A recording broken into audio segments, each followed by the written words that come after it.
This is where the early church was.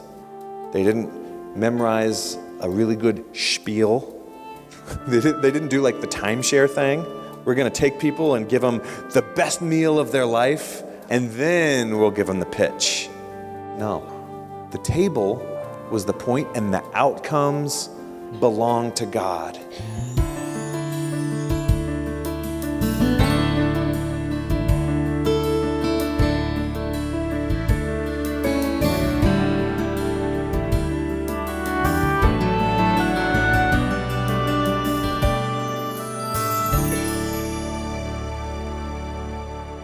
Acts chapter 2, verse 46. Every day they continued to meet together in the temple courts. They broke bread in their homes, and they ate together with glad and sincere hearts, praising God and enjoying the favor of all the people. And the Lord added to their number daily those who were being saved. We're going to center our thoughts on Jesus, of course. This is the main text that we have today. And for these, especially this summer, I'm taking seriously my biblical job description. That is to equip the saints for the ministry. Have you ever thought of yourself as a saint? You are. Remind your neighbor that they're a saint. Get a little old school. Look at your neighbor. Sorry, that's a little harder for Marilyn. She's looking at Al, having to tell him that he's a saint.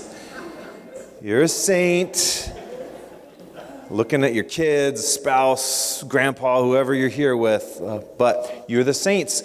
This is my job. So if you want a deep biblical Bible study, Mark Quick has got you covered on Sunday morning. Hang out with Mark Quick, or our ladies' Bible studies that are starting up soon. Those are Bible studies. For this, we're here to worship Jesus together on Sunday mornings. That's first and foremost. And then this summer, I'm trying to equip you for ministry. And here we're going to Acts chapter 2. This is one of the most forgotten parts of scriptures, I think, in our culture, because it comes after the big crescendo. Easter, we love Easter Sunday. Up from the grave he arose. Sandy Patty, I've just seen Jesus. It is a great song. It's a classic. And I did not do it justice. Sandy, if you're watching this on YouTube, I'm sure she's a big YouTube follower of Solid Ground. Thank you for your contributions to the body of Christ. Here we are. Not only has Jesus rose from the grave, gathered everybody, he's gone back to heaven. It's like the part of the movie, like most romantic comedies end with the wedding. But how many of you know the wedding isn't the end of the relationship story, right? Oh my goodness, no. But here in Acts chapter 2, this is what they were doing. Peter had just preached this amazing sermon. Thousands of people, after just hearing the story of what God had been up to, the highlight, the crescendo of the story of Jesus, his death and resurrection. Now there is a way for human beings to go to God directly. And now we've been reconciled with God. 3,000 people said, I will make Jesus the boss of my life. I surrender to Jesus. I'm going to follow him. And what did they do? They continued meeting in the temple courts, and they broke bread. Now, what's interesting to me in my mind, in this world that we live in, it didn't say they got together and they made a really good 5-point plan for public relations. It doesn't say they gathered together and they chose 2 apostles to be the social media coordinators. No, they continued meeting in the temple courts, and they continued to break bread in their homes. It doesn't say they all signed up to go to Bible college. They continued to meet in the temple courts, to praise God, to go through the scriptures, and they continued to meet in homes and break bread together. It doesn't say that they all studied the connections between science and the Bible so that they could, without a doubt, prove to all of their unbelieving friends. It said they continued to get together in homes. And still, professors all over the country cannot explain how Christianity survived the first century and the second century. How did it make it out? How did Christianity survive persecution? It wasn't with the military. It wasn't with any popular politician elected in Roman government. It was continuing to meet in homes, one-on-one, one person after another, and face-to-face interactions changed the whole course of human history. They met in homes. That's a picture of the early church. I remember maybe it was 2001 was the first time as a youth pastor I heard a parent say, "Oh, Mike, don't you just wish we could go back to the early church times? So much better back then." And I was thinking, like Emperor Nero and Human Torches, I don't know. I like my electric guitar. I like being able to worship freely. I don't know. I get what people are saying. And there's this tension there. We sometimes, when we think of church, we only think of this. It's what I've been conditioned to think of. I don't know which generation I'm in because I was born right on that transition point between Gen X and millennial. Don't hold either of those against me. And I grew up in the sight and sound generation where we were discovering that there are many kinds of ways as far as approaches to worship God. Ooh, you can show a video in church? What? It was revolutionary. I once lip-synced Stephen Winwood's Higher Love in church, and the adults just thought it was amazing. I didn't sing. I can still do it. Okay, it didn't age well. It's not as cool without the...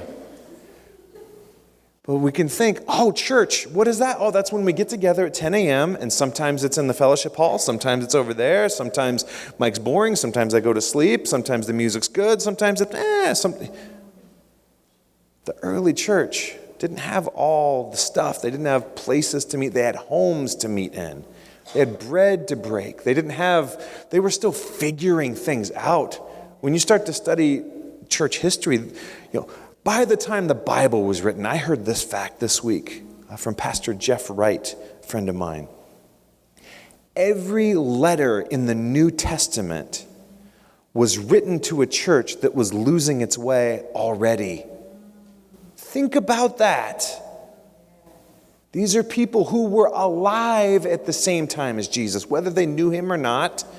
By the time these books were written, the gospel had spread from Jerusalem all around the Roman Empire. And within decades, they were already going, ooh, we've gotten into a car wreck here. Paul, help! Or Paul heard, oh no, those folks in Corinth, we gotta send them a letter and help them out. We need help. This is a picture of the early church. So if there's a way we can glean and there's some stuff we don't want to lose from the early church, it's this. The early church wasn't a program. The early church weren't purveyors of religious goods and services. What's your age and stage? We've got a class for that. What's your age and stage? Oh, we've got a group for that. You want to throw a football? We got a group for that. Maybe you just got a divorce. We got a group for that. It wasn't a program. It was a table. It was a community. Now, think back to those verses. So they were in the temple courts and they broke bread every single day. And because they studied and they believed all the right things, they were able to make a lot of converts. Doesn't say that. Who added to their number? Yeah. As they did it, the scriptures tell us, Acts 2:47, and the Lord added to their number. This works for evangelism. No, it's not that it works. This is just reality. God is the hero of all stories, and all the results of your effort, all the results of my efforts, they're actually up to God, the outcomes. It's true when it comes to spreading God's love and evangelism, and it's also true when it comes to the work of our hands or our desires. The outcomes belong to God. It's true. I don't like that all the time. Is that okay to admit in church? I really wish I was in control. I really wish if I just could grind it out, then I could be sure that the outcomes will be okay. Spent hours. Okay, I've already started the story. I gotta keep going. All these new video games that my son plays reminded me of the video games I played when I was his age. And now it's like stories and the technology is off the charts. And I've been thinking about this. When I was a kid, I liked this game called RBI Baseball. And I had memorized all the patterns in the game. There were no surprises. I knew from the time I took out that cartridge and went and put it back into the Nintendo, and then when I hit that power button, I can even hear the tone of the little baseball. And it flashed across the screen. The outcomes were completely, I knew, I had memorized the pitch sequences that the different teams, you play Detroit, Scott Morris is going to throw a fastball first. Home run. Anyways, life. Murray's giving me the look. I'll stop with the sportsies. Especially when you're a teenager. It worked for me. As a preteen and a teenager, I had no control of the outcomes of my life, except when it came to this. I had to learn as a teenager to trust God with the outcomes of my life. This is where the early church was. They didn't memorize a really good spiel. They didn't say like, okay, they didn't do like the timeshare thing. We're going to take people and give them the best meal of their life. I mean, the hummus and the pita bread and the tabbouleh and all of this stuff. And then we'll give them the pitch. Yeah, the meal was free, but you got to listen. No. The table was the point, and the outcomes belonged to God. I feel like this is the word of the Lord for us. I submit that to you, the congregation, for us this summer. That the outcomes belong to God. And I'm not trying to be cute. I'm not trying to just fill dead air. I want this to move from my head to my heart, but also from your heads to your heart. So please look at somebody and remind them lovingly the outcomes belong to God.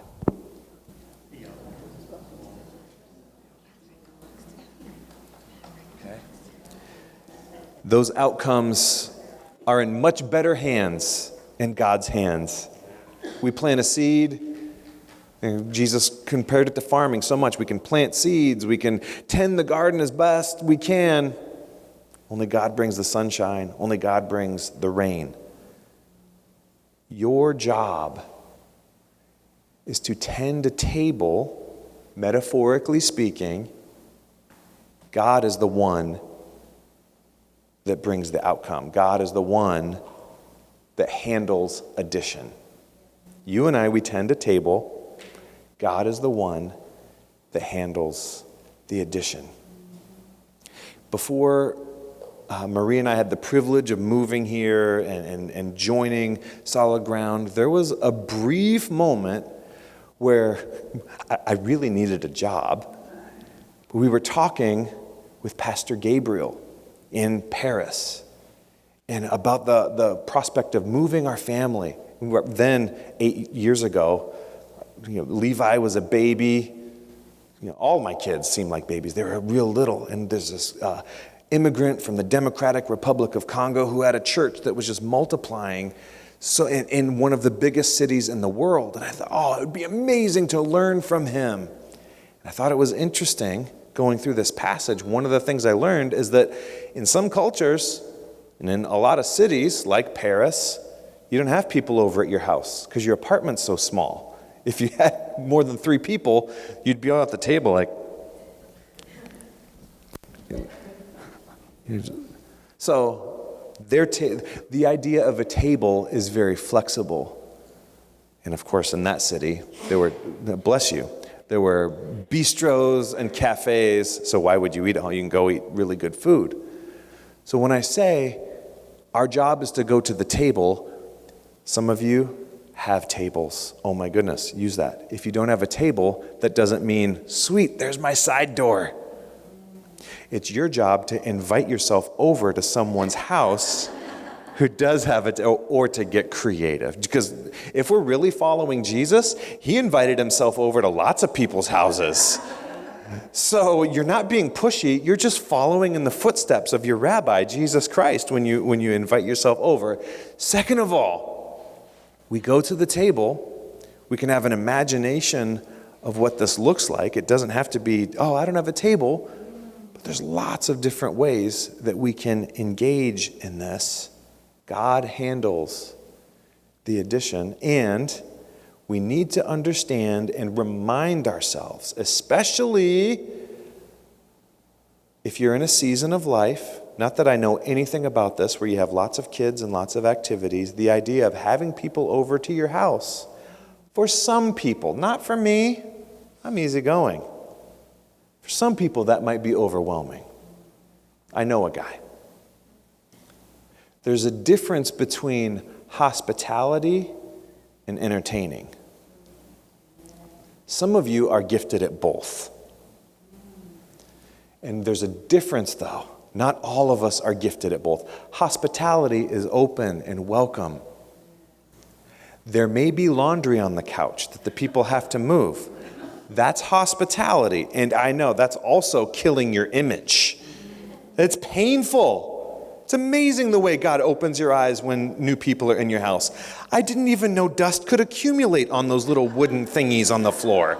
And I've walked past them how are they disgusting? Floorboards, thank you. I don't even know the name of them. I just call them dust collectors. What's the point?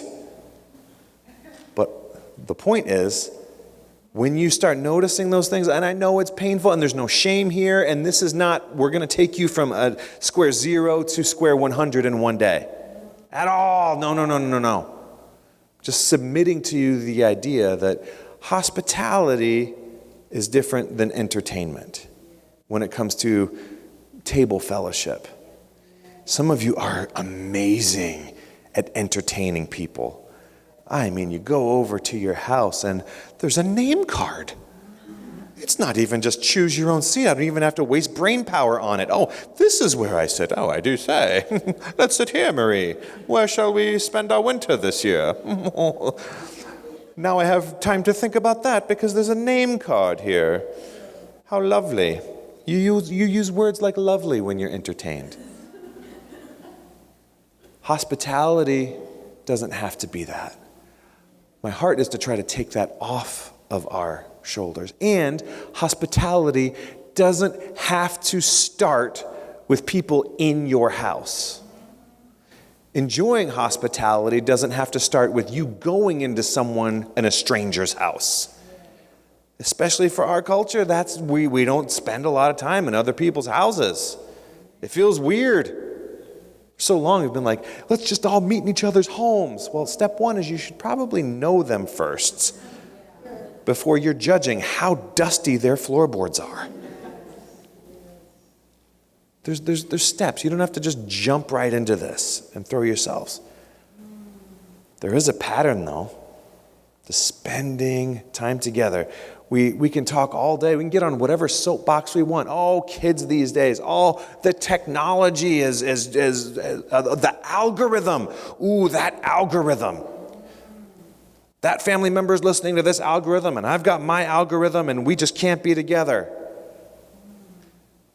There's something to being together where we see each other as humans created in the image of God that breaks down those walls of division, the kinds of walls that Paul talks about. There's neither Jew nor Greek, man, woman, all this.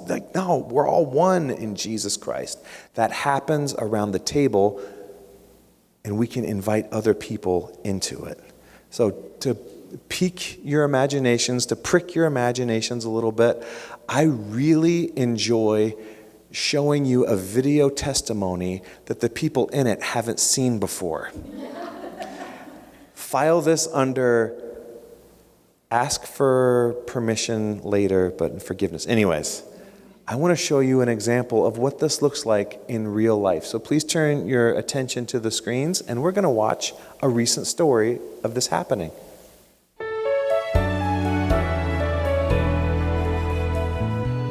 So we've been in our place for 8 years in our little neighborhood. And we really don't know our neighbors very well at all. Except for just a casual hi or a wave, but no names, no idea. If I saw them at a store, I wouldn't even know who they were. We were all pleasant to each other. We just didn't really know any of them.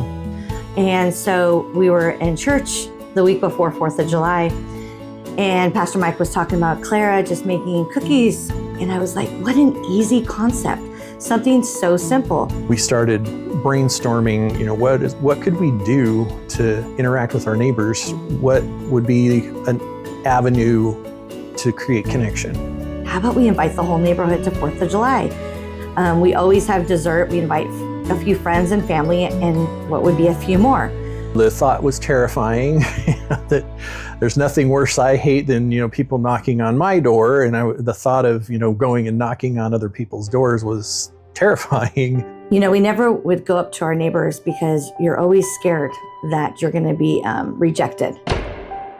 But knowing that the mission is, how do we love our neighbors? How do we live well and live out the gospel? It's like somehow my feelings don't really get a say when it comes to that. I don't know. We just had faith that night that the people that wanted to open the door would open the door. And so we walked around the neighborhood, all 4 of us, and knocked on every single door.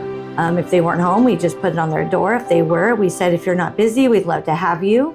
I think what surprised me most actually was that every single person that we talked to was actually really excited and very friendly and very open to the idea.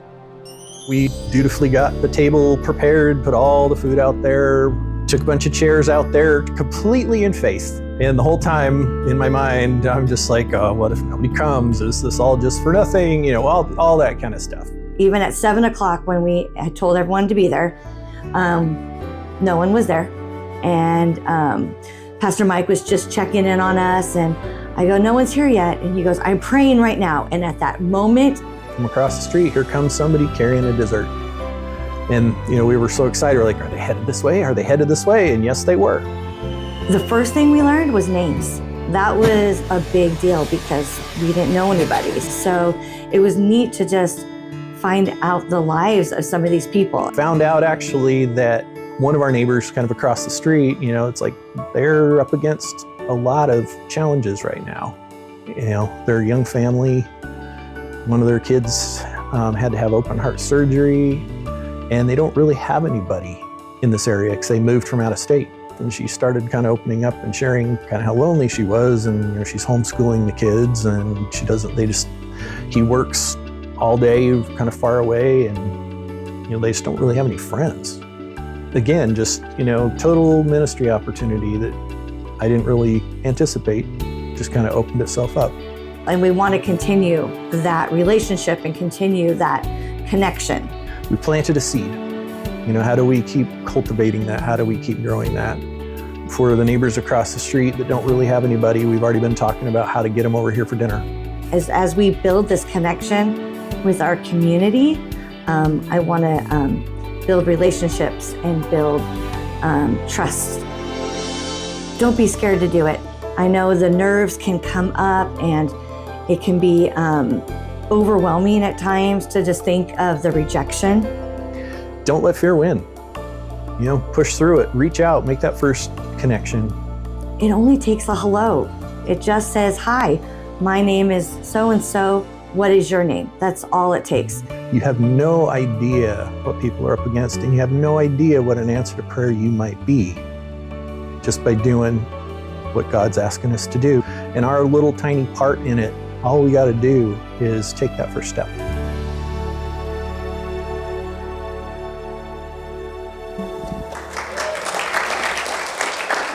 Thank you. Thank you for lending us your story. And guess what? Your story doesn't have to go off perfectly. Your invitation doesn't have to be this flawless thing. As you can see, there's going to be bumps in the road. And that's okay.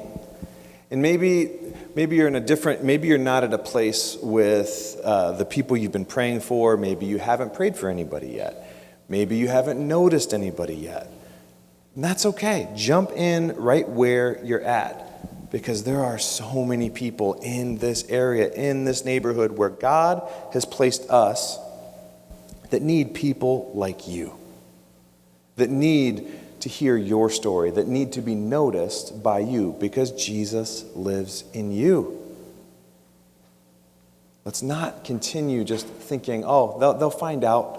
Like, there are people in your life that God has placed on purpose. So I want us to take the next step, wherever it is. Maybe it's someone that you haven't cared for yet, but you've just been praying on it. Well, take that next little attitude of care, whether it's taking them a dessert, or maybe like at work, asking, if you actually check your text messages. Like, I missed out on a text this week. Cheryl was at Coffee Bean and asked if I wanted coffee. She was caring for me. Maybe she was sharing Jesus with me.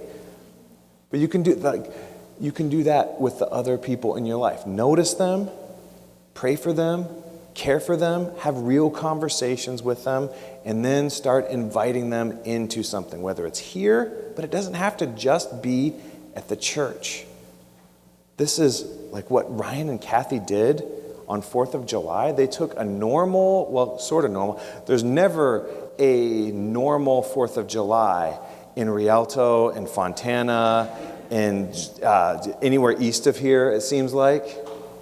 That was a yearly thing where there were folks that live feet from each other. And all it took is one family breaking the ice. And you can see the whole video. It'll be on Facebook and YouTube and all the social media things this week, all of those places tomorrow.